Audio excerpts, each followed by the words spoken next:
डफळवाडीचे नेते मनोजदादा घोरपडे यांच्या माध्यमातून कराड उत्तरमधील सर्व गावांमध्ये शेतीसाठी लागणारे स्प्रे पंप 50% सवलतीच्या दरामध्ये वाटप करण्यात येत आहेत। याच माध्यमातून डफळवाडी तालुका कराड येथेही शेतकऱ्यांसाठी स्प्रे पंप वाटण्यात आले।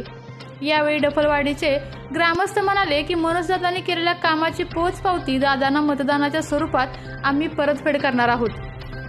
नमस्ते, आपण आज आहे डफळवाडीची तालुका कराड येथील भैरवनाथाचा डोंगर आहे। या डोंगराच्या आपण पायथ्याला असून आपण मनोजदादांनी या डफळवाडीच्या लोकांना 50% अनुदान सवलतीमध्ये शेतीपंप दिलेले आहेत। आपण त्यांच्याकडून जाणून घेऊया या शेतीपंपाचा वापर कसा, पंप कशा पद्धतीने आहे आणि त्यांना त्याचा कितपत फायदा झालेला आहे। दादा नमस्ते। नमस्ते। तुम्हाला कुठल्या माध्यमातून कशा पद्धतीने पंप मिळाला? मनोजदादांच्या माध्यमातून दिलेला आहे पंप।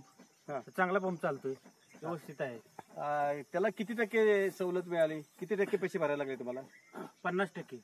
50%। पंप कशा पद्धतीने चालतोय? चांगला चालतोय पंप। पंपाचा वापर कुठं कुठं केला तुम्ही? आम्ही बिनोगामध्ये केलाय, हायब्रिड मध्ये केलाय, भातामध्ये केलाय, आल्याला फवारणी केलेली आहे। चांगला व्यवस्थित चालतोय, एक नंबर चालतोय।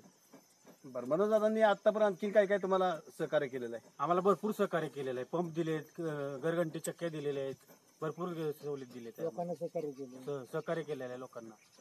मग तुम्ही आता इतर तुमच्या ग्रामस्थांसाठी तुम्ही मनोजदादांच्या माध्यमातून काय त्यांना सल्ला द्याल? आम्ही सल्ला देणार की लोकांना? लोकांना सल्ला काय सांगणार?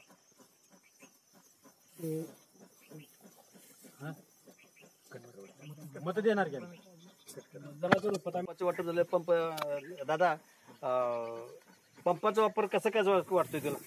पंपाचा वापर खूप चांगला आहे। आणि कुठल्या माध्यमातून तुला पंप मिळालाय? मनोजदादा घोरपडे यांच्या 50% अनुदानातून आम्हाला हा पंप भेटलेला। बरं, ठीक आहे। मग आता तू इतर तुमच्या लोकांना मनोजदादांच्या संदर्भात काय माहिती सांगू शकते? काय त्यांच्या मनोजदादांच्या ह्याच्यानुसार आम्ही सांगू शकतो की मतदानाच्या स्वरूपात आम्ही त्यांना मदत करतो। ठीक आहे। या पद्धतीने डफळवाडीतील ग्रामस्थ म्हणतात की आम्हाला दादांचं भरपूर सहकार्य असतं, त्या सहकार्याची परतफेड म्हणून आम्ही मतदानाच्या स्वरूपातून त्यांची परतफेड करणार आहे, असं ग्रामस्थांचं म्हणणं आहे। सातारा न्यूज साठी सतीश जाधव। विसरू नका,